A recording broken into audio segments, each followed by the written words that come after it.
Salam sejahtera, Bapak Ibu Saudara yang terkasih di dalam nama Tuhan Yesus Kristus. Kita kembali bertemu dalam program Renungan Firman Tuhan GKJ Semarang Timur. Sebelumnya, marilah kita berdoa. Tuhan yang kami sembah dalam nama Tuhan Yesus Kristus, kembali kami datang kepadamu Tuhan. Sebelum kami beristirahat, kami akan merenungkan sabda kebenaran firman-Mu. Biarlah Tuhan yang akan menerangi kami dengan firman-Mu, memberikan hikmat sehingga kami dapat mengerti, menerima apa yang menjadi kehendak Tuhan, memahami dan melakukan dalam hidup keseharian kami. Terima kasih Tuhan, kami menyerahkan doa ini hanya dalam nama-Mu Tuhan Yesus Kristus. Kami telah berdoa dan ucapkan syukur. Amin. Bacaan kita hari ini diambil dari kitab 2 Korintus 13 ayatnya yang ke-5. Namun saya akan membacakannya mulai dari ayat yang ke-3. 2 Korintus 13 ayatnya yang ke-3, 4, dan ke-5. Karena kamu ingin suatu bukti bahwa Kristus berkata-kata dengan perantaraan aku, dan ia tidak lemah terhadap kamu, melainkan berkuasa di tengah-tengah kamu. Karena sekalipun ia telah disalibkan oleh karena kelemahan, namun ia hidup karena kuasa Allah. Memang kami adalah lemah di dalam dia, tetapi kami akan hidup bersama-sama dengan dia untuk kamu karena kuasa Allah. Ujilah dirimu sendiri, apakah kamu tetap tegak di dalam iman. Selidikilah dirimu, apakah kamu tidak yakin akan dirimu bahwa Kristus Yesus ada di dalam diri kamu. Sebab jika tidak demikian, kamu tidak tahan uji. Demikianlah firman Tuhan. Saudara-saudara yang terkasih di dalam Tuhan, sebagai orang Kristen, kadangkala kita menerima atau mendapatkan pertanyaan dari orang lain. Pertanyaan-pertanyaan yang mempertanyakan keilahian Yesus Kristus. Bagaimana mungkin Yesus itu Tuhan kalau dia sendiri mati di kayu salib? Bagaimana mungkin Yesus itu diyakini sebagai juru selamat manusia, juru selamat dunia, kalau dia menyelamatkan dirinya sendiri saja tidak bisa, apalagi menyelamatkan orang lain. Bagaimana mungkin Tuhan terlihat begitu lemah, tergantung tidak berdaya di kayu salib, tanpa bisa mengalahkan prajurit-prajurit Romawi yang menyalibkan dia. Sebagai Tuhan mestinya Yesus itu mudah saja menyapu dan membinasakan musuh-musuhnya. Di manakah kekuatannya kalau memang dia itu Tuhan? Pertanyaan-pertanyaan ini muncul karena gambaran Yesus yang seperti itu bisa jadi sangat jauh dari gambaran mereka tentang Tuhan. Tuhan yang Maha Kuasa, Tuhan yang Maha Mulia, sangat bertolak belakang dengan Yesus yang mati tergantung di kayu salib. Buktinya tidak mendukung sama sekali bahwa Yesus itu Tuhan, sebagaimana dipercaya oleh umat Kristen. Kita percaya Yesus adalah Tuhan. Maka dari itu banyak yang menolak bahwa Yesus itu Tuhan. Bagi banyak orang Yesus adalah manusia, utusan Tuhan tapi bukan Tuhan. Kehidupan Yesus di dunia semakin menegaskan pandangan mereka terhadap Yesus bahwa Yesus bukanlah Tuhan, dengan mengemukakan cara berpikir yang sepertinya rasional. Tuhan tidak makan. Yesus makan, maka Yesus bukan Tuhan. Tuhan tidak tidur. Yesus tidur, maka Yesus bukan Tuhan. Tuhan tidak mati. Yesus mati, maka Yesus bukan Tuhan. Yesus memang pernah makan, memang pernah tidur, bahkan pernah mati. Itu terjadi dalam diri Yesus sebagai manusia, dalam kemanusiaan Yesus. Tetapi tidak boleh dilupakan bahwa selain 100% manusia, Yesus juga 100% Tuhan. Kebenaran Yesus sebagai Tuhan inilah yang seringkali coba dikaburkan oleh orang-orang dengan membenturkan sifat-sifat manusia yang juga menempel pada Yesus. Lupa bahwa Yesus pernah menunjukkan sifat-sifat keilahiannya. Lupa, tidak tahu, atau bahkan tidak mau tahu bahwa Yesus pernah menyembuhkan banyak orang sakit.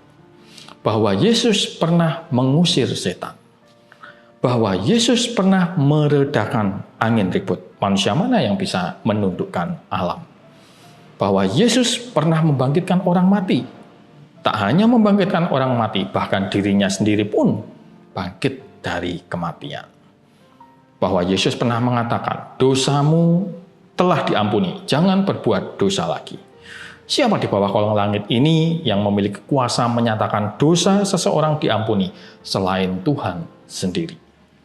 Bahwa Yesus pun pernah mengatakan, sebelum Abraham jadi, aku telah ada. Itulah fakta-fakta yang tidak dapat disangkal bahwa Yesus adalah Tuhan, yang mestinya meneguhkan iman kita. Belum lagi kalau kita menyimak pengakuan dari orang-orang lain. Dalam Matius 16 ayat 13-16, Tuhan Yesus bertanya kepada muridnya, menurut orang-orang siapakah dia? Kemudian ada yang menyebut Yesus itu adalah Yohanes Pembaptis, Elia, Yeremia, atau salah seorang dari para nabi. Itulah aneka ragam pendapat orang-orang tentang Yesus. Kemudian Tuhan Yesus bertanya, menurut kalian siapakah aku ini? Maka Petrus menjawab, engkaulah Mesias, Anak Allah yang hidup. Dan Tuhan Yesus berkata kepada Petrus, berbahagialah engkau Petrus. Di sini jelas Tuhan Yesus tidak menyanggah, tidak menyangkal bahwa dia adalah Mesias, Anak Allah yang hidup. Pengakuan Petrus tersebut diresponnya dengan jelas dengan menyebut Petrus berbahagia. Artinya jawaban Petrus itu benar. Lalu ada Thomas yang tidak percaya Yesus telah bangkit. Thomas tidak hadir ketika Yesus menampakkan diri kepada para murid setelah kebangkitannya. Dan ketika Thomas betul-betul bertemu Yesus, dia tercengang sampai-sampai tidak berani membuktikan keraguannya sendiri, walaupun Tuhan Yesus telah mempersilahkannya. Lalu dia berkata kepada Thomas, mari lihatlah tanganku dan taruhlah jarimu di sini, dan masukkanlah tanganmu ke dalam bekas luka tombak pada lambungku. Yohanes 20 ayat 27, itulah yang dikatakan Yesus. Thomas tidak melakukannya. Thomas tidak menjawab apa yang telah Tuhan persilahkan untuk memasukkan tangannya ke dalam bekas luka. Thomas tidak melakukannya, tetapi Thomas berseru, ya Tuhanku dan Allahku. Sebuah syahadat atau pengakuan iman dari Thomas yang percaya bahwa Yesus adalah Tuhan. Tuhan Yesus menjawab, karena engkau telah melihat aku, maka engkau percaya. Berbahagialah mereka yang percaya sekalipun tidak melihat.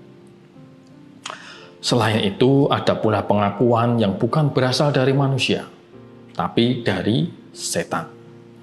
Ingat ketika Tuhan Yesus mengusir roh jahat dari orang Gerasa. Ketika Tuhan Yesus mengusir roh jahat itu keluar dari tubuh orang yang dirasukinya, dengan keras setan ini berteriak, apa urusanmu dengan aku, hai Yesus, Anak Allah yang Maha Tinggi? Demi Allah, jangan siksa aku. Ini adalah pengakuan dari si setan bahwa Yesus adalah Anak Allah yang Maha Tinggi. Mengapa bisa demikian? Karena memang setan dulunya adalah penghuni surga yang diusir dari surga. Dia tahu bahwa Yesus itu Tuhan. Karena pemberontakannya yang ingin sama dengan Allah itulah, maka dia diusir dari surga. Setan saja percaya Yesus itu Tuhan. Itulah kesaksian tentang Yesus Kristus yang adalah Mesias, Anak Allah, Tuhan, dan Allah. Kesaksian yang dicatat Alkitab yang keluar dari mulut banyak orang, bahkan setan sekalipun. Bagaimana dengan saudara? Semestinya kita tidak ragu lagi bahwa Yesus adalah Tuhan. Semestinya kita menjadi percaya sekalipun tidak melihat. Ya, sekalipun kita tidak seperti Thomas yang berkesempatan bertemu dengan Yesus. Tidak melihat namun percaya. Itulah iman. Dan di bacaan kita tadi, kita diminta untuk menguji diri kita. Ujilah dirimu sendiri apakah kamu tetap tegak di dalam iman. Selidikilah dirimu, apakah kamu tidak yakin akan dirimu bahwa Kristus Yesus ada di dalam diri kamu. Sebab jika tidak demikian, kamu tidak tahan uji. Disebutkan tadi bahwa seseorang hanya akan tahan uji apabila yakin Kristus Yesus ada di dalam dirinya. Yakin artinya percaya dengan sungguh-sungguh, tidak ada keraguan sedikit pun. Yakin bahwa Yesus ada di dalam dirinya sebagai Tuhan. Setan percaya bahwa Yesus itu Tuhan. Lalu di mana perbedaannya dengan kita yang juga sama-sama percaya Yesus adalah Tuhan? Letak perbedaannya adalah bahwa setan tidak pernah menyerahkan dirinya untuk Tuhan. Justru memberontak kepada Tuhan. Bagaimana dengan diri kita? Jangan-jangan kita percaya Yesus adalah Tuhan, dengan bibir kita mengaku Yesus adalah Tuhan, tetapi acap kali menempatkan Tuhan bukan sebagai Tuhan di dalam hidup kita. Karena banyak orang yang percaya Tuhan, tapi kehidupannya tidak menunjukkan kalau dia itu bertuhan. Masihkah kita sering khawatir, sekalipun Tuhan mau kita berserah kepadanya, percaya akan pemeliharaannya? Masihkah kita kerap menyakiti orang, baik sengaja maupun tidak sengaja, sekalipun Tuhan menghendaki untuk kita mengendalikan diri dan menebarkan kasih? Masihkah kita kerap meninggalkan perintah Tuhan, sekalipun Tuhan menghendaki kita untuk setuju dengan perintah-perintahnya dan melakukannya? Masihkah kita mengasihi orang lain, tetapi hanya terhadap orang-orang tertentu, sekalipun kita tahu Tuhan mau kita mengasihi tanpa memandang muka? Masih banyak pertanyaan yang dapat kita ajukan untuk menelisik diri kita. Apakah kita sudah menempatkan Tuhan selayaknya sebagai pemilik hidup kita yang sejati, sebagai Tuhan? Atau justru tanpa sadar kita menyangkalnya dengan sikap-sikap dan perbuatan-perbuatan yang menunjukkan pemberontakan-pemberontakan kita terhadap Tuhan setiap hari? Camkanlah itu.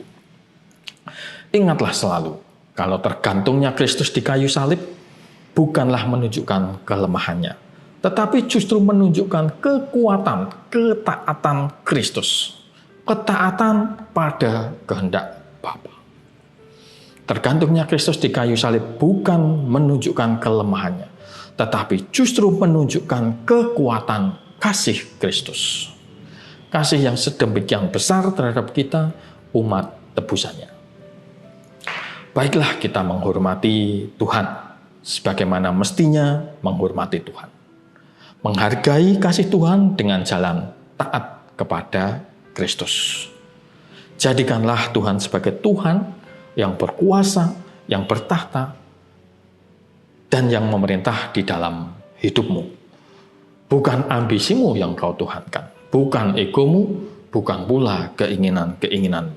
Selidikilah dirimu sendiri. Apakah melalui perbuatan-perbuatanmu Tuhan sudah ditempatkan dalam posisi yang terhormat? Karena dari situlah kita akan tahan uji.